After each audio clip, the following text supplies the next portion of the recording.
station covering all of the DMV. This is DC News Now.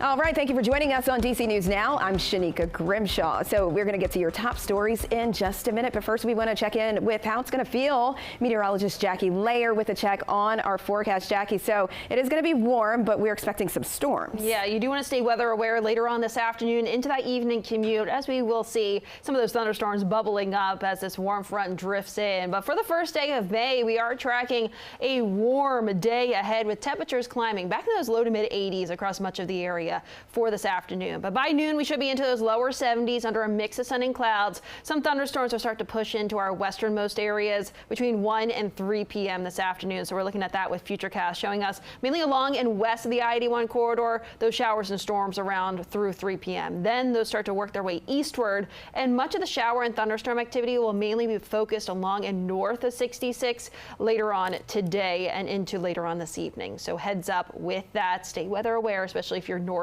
of 66. We'll have more details and timing and a look at the rest of that 7-day forecast coming up. All right, sounds good, Jackie. Thank you. Hundreds of people are expected to rally in the district today advocating for workers' rights. That also includes a group of people fighting for justice for Kilmar Abrego Garcia, a Maryland man wrongfully deported by the Trump administration. Organizers say Abrego Garcia's story is just one of many immigrants whose rights were taken. Abrego Garcia was wrongfully deported to El Salvador back in March, and he's still there. Advocacy groups CASA says if this can be done to Abrego Garcia, the rights of anyone else, including other immigrants and essential workers, are not safe. The judge has been clear. The courts have been clear across multiple different courts, right? They must return him home. Today is a day for all of us to make our voices heard, make sure that we know that actually in totality, we are much more powerful than they are. Abrego Garcia's wife is expected to be there, including family members of the 6 construction workers that died during the Baltimore Bridge collapse. They're also going to be there as well. It will start at noon at Franklin Park. And today is May 1st, and that means it's International Workers' Day.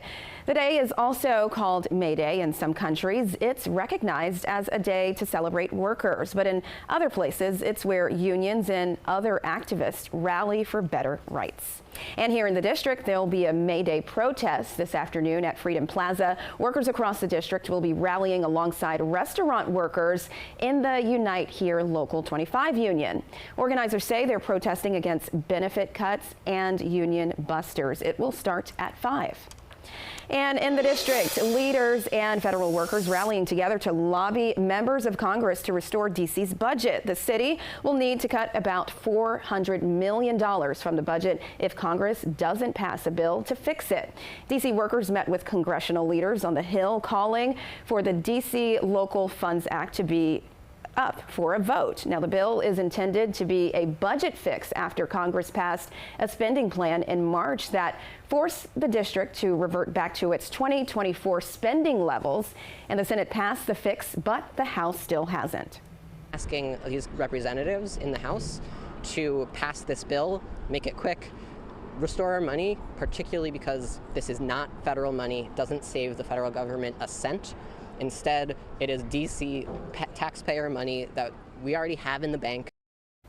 Representative Andy Harris of Maryland is not on board with the bill. He released a statement saying, in part, quote, "We should use this opportunity to make certain that D.C. isn't wasting money on ideas like DEI or reparations." And in the district, tensions are rising over the 2026 budget. The mayor was supposed to submit her budget proposal to the council on April 2nd, but it was delayed.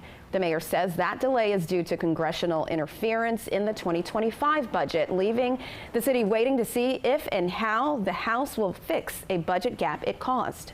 We have no interest in hoarding the budget. We are done. We're talking about it. We want it to move. We have some things that need to happen. The council will have the budget, but for something out of our control. Tuesday, D.C. passed a resolution requiring the mayor to deliver the budget by May 15th. If not, Chairman Phil Mendelson says he might sue the mayor. And we now know the name of the man killed in a triple shooting in Petworth Tuesday night in Northwest. They say Zephaniah Wright died at a local hospital. Wright and a 15-year-old boy were shot multiple times on Georgia Avenue. Another adult was injured nearby on Taylor Street. Both the teen and the other adult are expected to be okay. Police say they found the suspect vehicle, but it was unoccupied, and anyone with information on the suspects is asked to call police. And happening now, West Virginia hoping to draw in the data center industry. Yesterday, Governor Patrick Morrisey signed a bill to attract centers to relocate to the Mountain State. The microgrid bill hopes to utilize the state's coal and natural gas resources while making the state a hub for the growing tech industry. Allows us to really utilize our energy resources and monetize them in a way we've never seen before.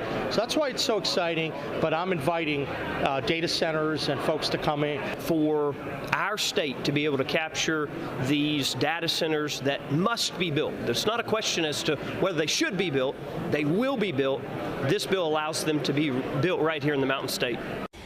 Governor Morrisey says part of the revenue raised by data centers will go toward lowering the state income tax as well as keeping utility rates from going up. And looking ahead, Workforce West Virginia is hosting a statewide virtual job fair next Wednesday. That's May 7th. Registration is required for both employers and job seekers. If you are interested, you're encouraged to dress professionally and have a clean background. The event is from 1 to 3:30 p.m. and if you need more information, you can visit Workforce West Virginia's website. And there are new free sunscreen dispensers on George Washington University's campus. It's part of GW's recognition as a Skin Smart campus. The dispensers are located at Kogan Plaza in front of the library and the plaza in between GW Hospital and Rock Hall. It's part of its pledge. GW committed to keeping indoor tanning devices off campus and out of all affiliated buildings. And there's a new website to learn about skin cancer prevention and skin safe practices. People don't realize that skin cancer is actually the most common form of cancer, and thankfully it's one of the most preventable forms of cancer too. Things like sunscreen, which we have here, are great ways to prevent skin cancer. The National Council on Skin Cancer Prevention, in partnership with Impact Melanoma, is funding sunscreen refills for a year. After that, the GW Dermatology Department will fund it. All right, turning now to the weather. Let's get a full check on our forecast. Jackie, will we need a lot of sunscreen today? No, we likely will, just because we'll see a mix of sun and clouds out there for the day today. And then it's later on this afternoon that you do want to stay weather aware for the threat of some thunderstorms that will bubble up, especially right around 4 p.m. We could be dealing with that, especially back out towards north and west of the district. Sunset will be at 8:01 this evening for that first sunset of May.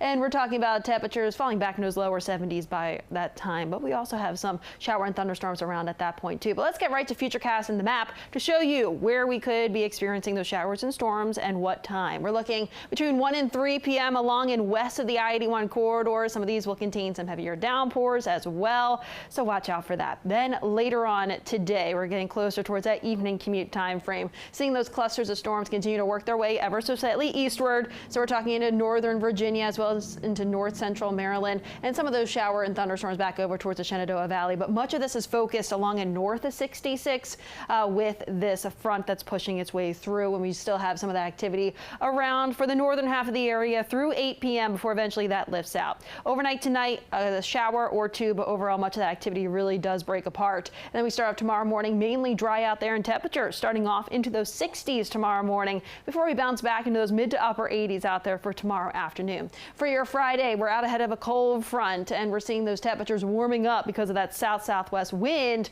So out there for tomorrow, just talking about a stray afternoon thunderstorm, but overall looks like much of the activity holds off to at least later on tomorrow night into early Saturday. By 5 a.m. we should be dry Saturday morning, but we do have this stationary front that will be bringing us more of that wet weather as we look ahead towards your Saturday afternoon and evening. So heads up, Saturday afternoon could see some of those stronger storms potentially with this stationary front over our area. Now, This does stick around into Sunday. So Sunday, we still have some rain chances around.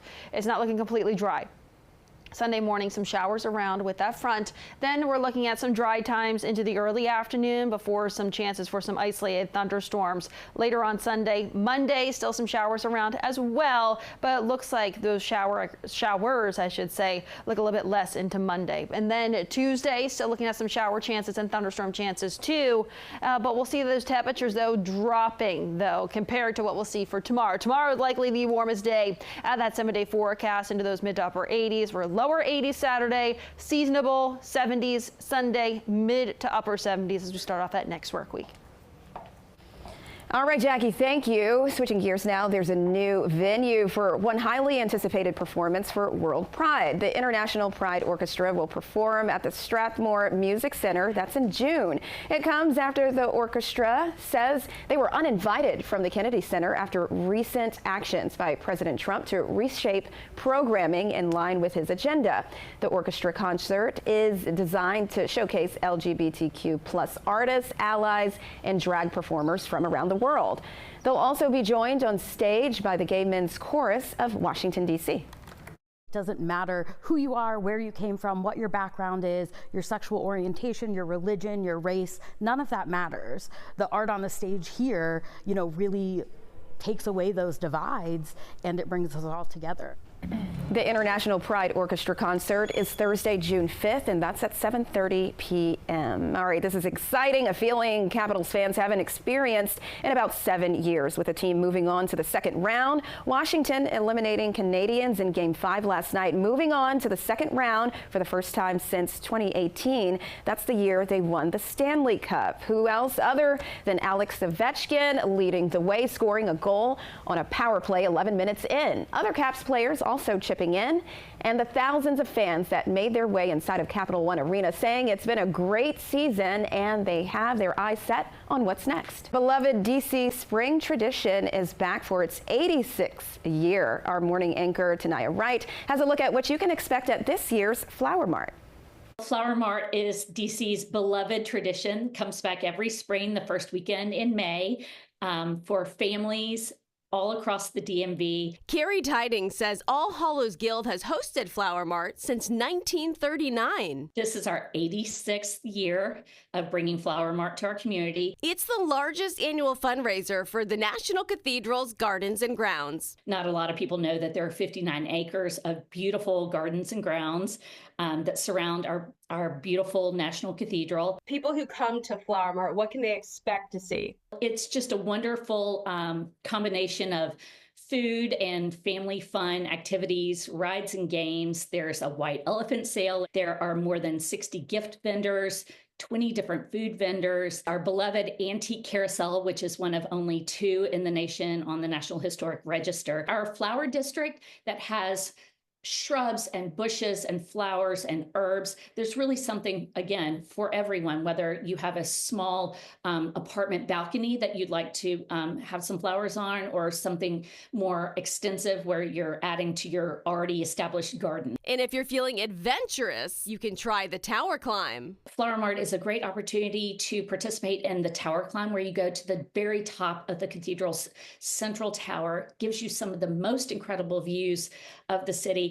I will add that it's not for the faint of heart or those who are afraid of heights. Flower Mart is May 2nd and 3rd on the grounds of the National Cathedral. For more information, visit our website, dcnewsnow.com. Tanaya Wright, DC News Now. Beautiful flowers there. All right, that's all the time we have for you this morning on DC News Now. Just be sure to stick around for more news and weather on the news at noon.